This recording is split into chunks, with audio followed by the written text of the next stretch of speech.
These are my notes from the 2019 Berkshire Hathaway meeting with Charlie Munger and Warren Buffett. Warren said you can turn any investment into a bad deal by paying too much, but what you can't do is turn any investment into a good deal by paying little, which is sort of how I started out in this world.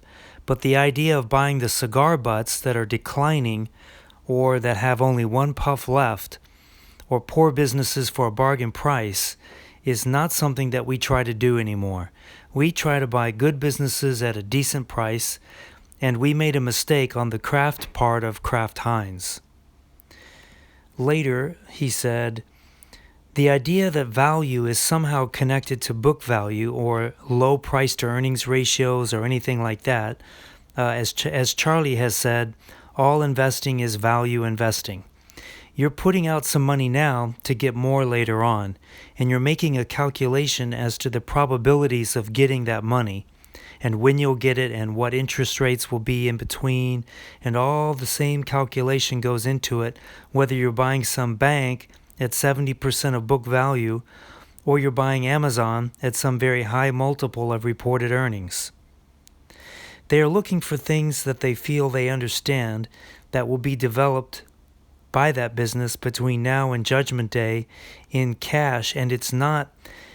Current sales can make some difference. Current profit margins can make some difference. Tangible assets, excess cash, excess debt, all those things go into making a calculation as to whether they should buy A versus B versus C. And they're absolutely following value principles.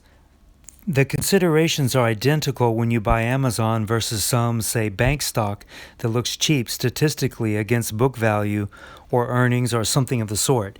In the end, it all goes back to Aesop, who in 600 BC said that a bird in the hand is worth two in the bush. And when we buy Amazon, we try to figure out whether there's 3 or 4 or 5 in the bush, and how long it'll take to get the bush, and how certain he is that they're going to get to the bush, and who else is going to come and try to take the bush away, and all of that sort of thing. And we do the same thing, and it really, despite a lot of equations you learn in business school, the basic equation is that of Aesop.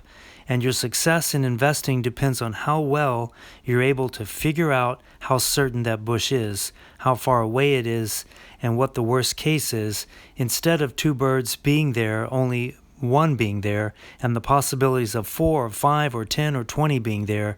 And that will guide me, that will guide my successors in investment management at Berkshire, and I think they'll be right more often than they're wrong. Charlie Munger said that I feel like a horse's ass on Google, on the mistakes that he made by not buying Google. Charlie Munger said, if you want one mantra, it comes from Lee Kuan Yew, which is figure out what works and do it. Warren Buffett said you can pay too much for a growing brand, way too much for a growing brand. It's probably easier to be sucked into that. Charlie said specialize. Nobody wants to go to a doctor that's half proctologist and half dentist. Warren said, we put $25 million into See's Candy, and it's given us over $2 billion in pre-tax income, and we've used it to buy other businesses. But if we were the typical company and had bought that business and tried desperately to use all the retained earnings within the candy business, I think we'd have fallen on our face.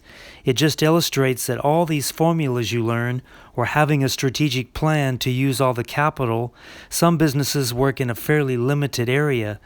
Others play out. Dr. Pepper has a 10 or 12% market share or something like that in Dallas. Maybe it's 8. And then you go to Detroit or Boston, it's less than 1%. But you'd think in a mobile society with Dr. Pepper having been around since the time Coke was founded in 1886, it's amazing how certain things travel, certain things don't travel. Candy bars, for example. The idea is that you have some formula for businesses that provide that each one should pursue the course they're on because they made it in X. They should try to find other ways to make it in X. We're quite willing to find it in A, B, C, D, E, or F because the money is fungible. I think actually it's worked very much to our advantage to have that philosophy. Someone asked a question, why did you reduce your bank position? His answer, I like the banking business, I just didn't want to go over 10% ownership. U.S. banks are in far better shape than they were before. Later, he said, people used to be angry and hate politicians when they had to write a tax check once a year until the withholding tax came along, then they'd get a check back. Question, is there a time that could come when Berkshire is too large and complex? Answer, we're too large now to make a $100 million acquisition. We're so excessively decentralized with authority in the subsidiaries, and we have the culture to make it work. The culture is not to make a lot of money at the top. The Roman Empire lasted a long time because of decentralization, said Charlie Munger. You got to be in love with your business. Later, there was a question. What do you think of Robinhood trading app? Answer, it's a casino, said Warren. Too many options traded over the next 7 days. You can't build a society on it. American companies are a great place to save, but they also make terrific gambling chips. Charlie said it's deeply wrong. The state's lottery is just as bad. Warren said they're taxing hope.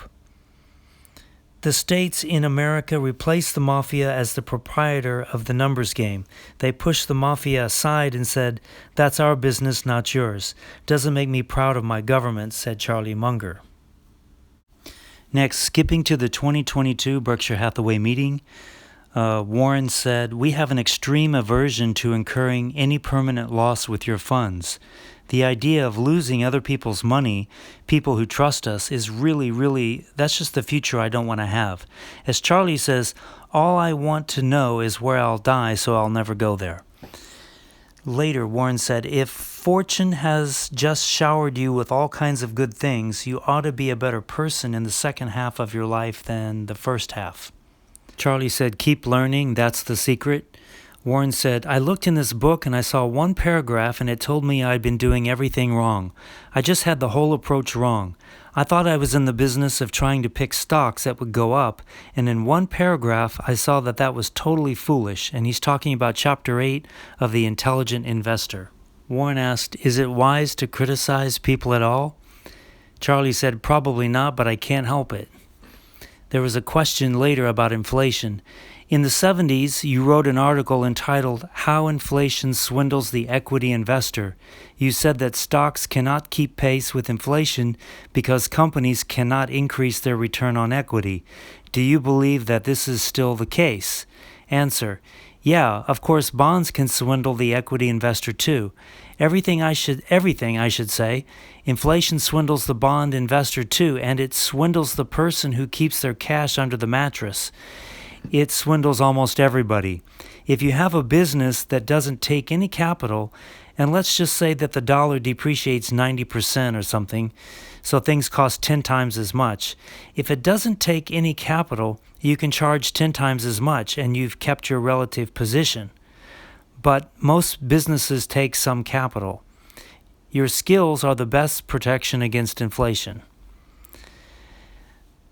Charlie Munger said the relative absence of bureaucracy at Berkshire has made the company a lot of extra money.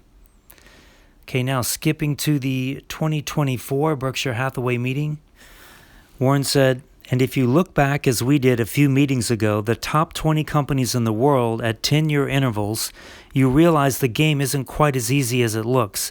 But getting a decent result actually should be reasonably easy if you just don't get talked out of doing what has worked in the past, and don't get carried away with fads, and don't listen to people who have different interests in mind and the interests of our shareholders. When asked a question about what Warren would do if he were young again with a smaller amount of money, because he said he could make 50% a year if he had smaller amounts, he answered, so to answer your question, I don't know what the equivalent of Moody's manuals or anything would be now, but I would try to know everything about everything small. And I would find something, and with $1 million you could earn 50% a year. But you have to be in love with the subject. You can't just be in love with the money. You really got to just find it essentially like, People find other things in other fields because they just love looking for it.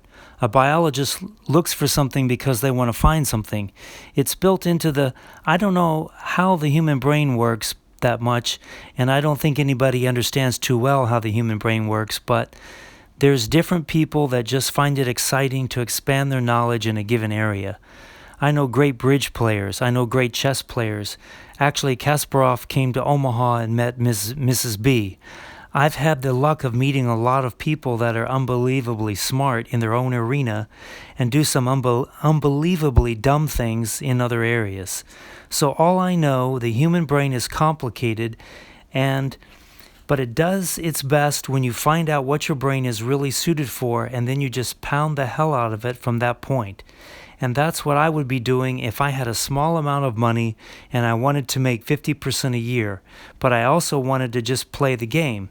And you can't do it if you really don't find the game of interest, whether it's bridge or whether, whatever it may be, chess, or in this case, finding securities that are undervalued.